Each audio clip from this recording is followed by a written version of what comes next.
charge is often leveled against atheism, against those who don't believe in God. They have no morals, people say. They have no grounds for believing in morals. There's no foundation beneath any morals they might commit themselves to. This belief has been held variously throughout history. The famed French Enlightenment philosopher Voltaire is credited with having said, "Don't tell the servants about atheism, because they might murder me in my sleep." Though I can find no original source for this quote, it's in keeping with Voltaire and it's in keeping with his era. John Locke, famous for his letter concerning toleration in 1689, just a few years before Voltaire was born, did not support giving full rights of citizenship to atheists on moral grounds. The 19th century Russian novelist Fyodor Dostoevsky is credited with having said something along the lines of, "Without God, everything is permissible." He never actually said that, and even Jean-Paul Sartre misquoted him on this. In The Brothers Karamazov, one character asks another character a question. "What will become of men then?" I asked him. "Without God and immortal life. All things are permitted then. They can do what they like?" The more brazen German philosopher Friedrich Nietzsche claimed that God was dead, and as a consequence, the reevaluation of our values would come about. The day would come where Western morality would collapse because it no longer had a Judeo-Christian foundation beneath it. And according to a 2017 study published in the journal Nature entitled "Global Evidence of Extreme Intuitive Moral Prejudice Against Atheists," in a survey of over 3,000 people in 13 countries, it was determined that not only do people in general suspect atheists of being less moral, atheists themselves suspect atheists of being less moral. Those who took part in the survey were asked whether an imagined person who, after torturing animals as a child and then became a teacher, went on to murder 5 homeless people, was more likely to be an atheist or a religious person. It was found that people were twice as likely to suspect the person of being an atheist rather than a religious person. But is that true? Are atheists, on average, less moral people, however you would measure that sort of thing? The sociological question is, on average, statistically, could you measure the moral behavior of atheists and compare it to the moral behavior of religious people, and then somehow quantify it to determine who was doing best? The philosophical question is, can you be good without God? Is there some sort of foundation, philosophical otherwise, on which one can ground a coherent moral system that could become normative for the broad swath of society? Can you be good without God? It strikes me that there are 3 possibilities for the person who wants to say yes. Number 1, either there are moral facts in the world which we naturally perceive, or number 2, we have evolved a moral capacity or intuition. Or number 3, we can bind ourselves socially with moral contracts, and it is most reasonable to do so. Let's look at the first option. Perhaps moral facts exist in the world, just like the color yellow exists, and you perceive it with a moral faculty just like your eyes perceive yellowness. The problem is, how do we know that they're actually there? If we've evolved for the sake of survival, and only to survive, evolution may not have favored truth tracking in our minds. In other words, if it is advantageous to my survival to be a little bit paranoid and to perceive the world as being a little bit more dangerous than it really is, my perception lends to my survival even though my perception is false. So even if there are moral facts in the world, it's hard to explain how I could know they are there with any real confidence. For more on this, watch my video on evolutionary debunking arguments. Secondly, let's say there aren't moral facts outside of human nature, but that human nature has oriented us towards a dependable morality. Roughly, evolutionary biologists might suggest that life has a survival mechanism that involves self-defense. Self-defense then transfers to our offspring as we attempt to preserve our own genetic line. Pragmatically, my kin and I are most likely to survive if I have a network of familial relationships all committed to mutual survival. So over millennia, A sense of empathy for kin developed, and that sense of empathy is a moral instinct. Propositionally, it is grounded in something like the principle that, quote, life is valuable, or life should be protected. And that one principle is then the grounding of all ethical codes. This answer is rife with problems. I'll just name three.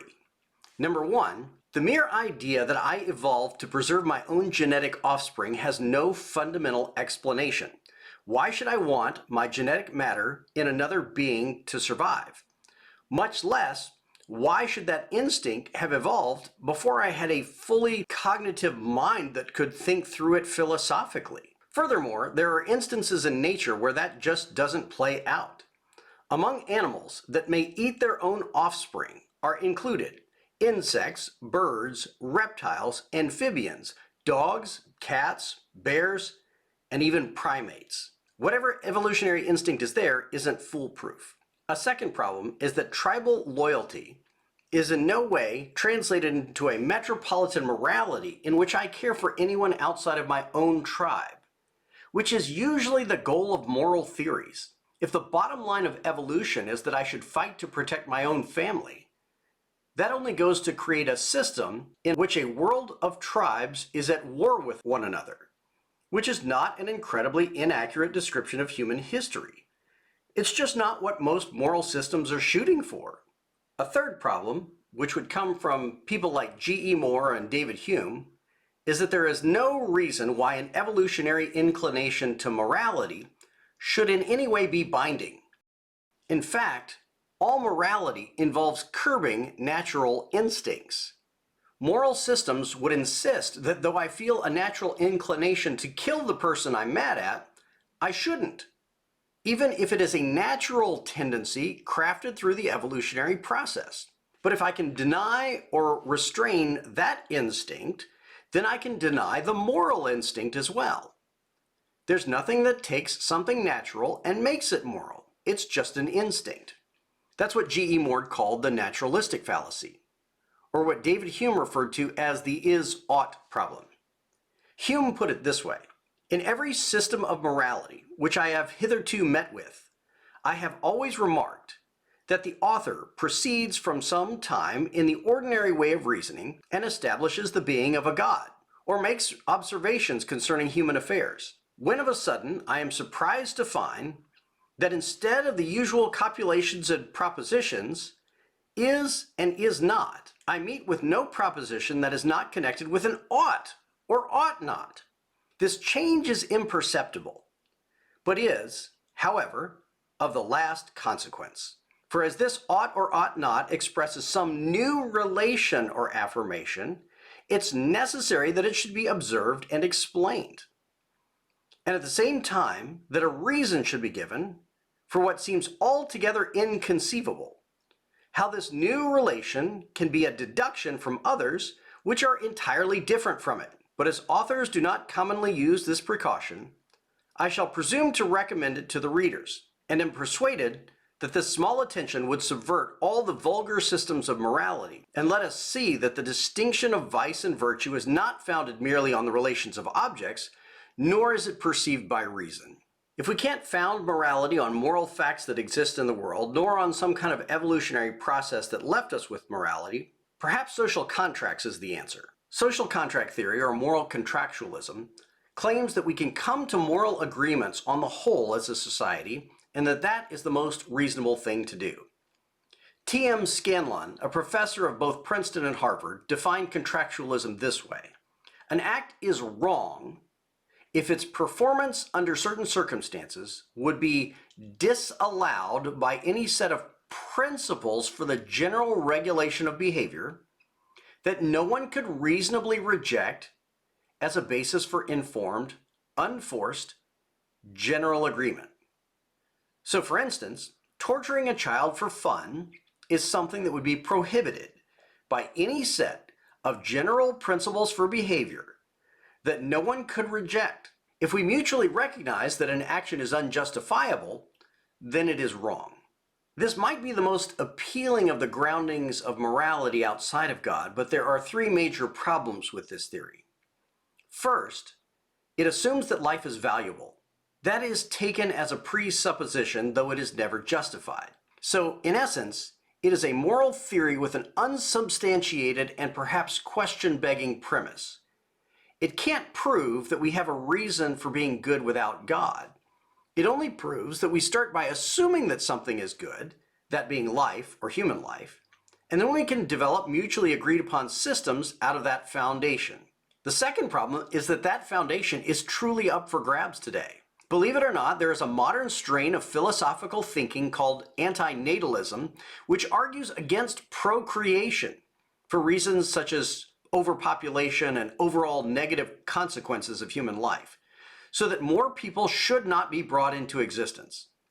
David Benatar, professor of Cape Town University in South Africa, wrote in 2015, "According to this argument, humans are a deeply flawed and destructive species that is responsible for the suffering and deaths of billions of other humans and non-human animals. If that level of destruction were caused by another species, we would rapidly recommend that new members of that species not be brought into existence."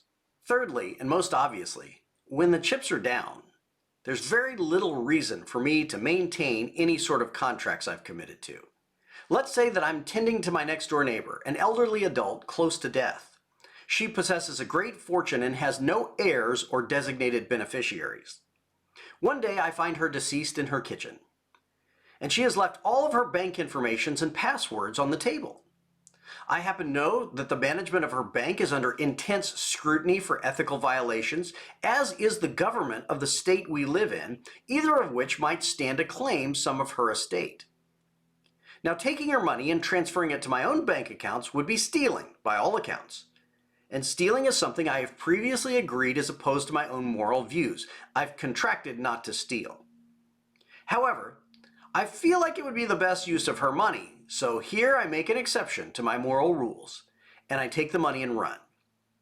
If contractualism is the foundation of moral good, then it's not going to be binding in any cases to which we can find secret exceptions, which is one of the favorite moral activities of humankind. So in the end, the answer is yes and no. Yes, you can be good without God. You can choose to commit yourself to some ethical principles, and even stay true to them, to the point of death, if that feeling of nobility is worth it to you. But no, you have no obligation to stay true to your moral principles to the point of your own martyrdom. No foundation for your moral system without God is so strong that you shouldn't, at the end of the day, make an exception for yourself. So that's the answer to the question, can you be good without God? Hope that's helpful. Keep philosophizing.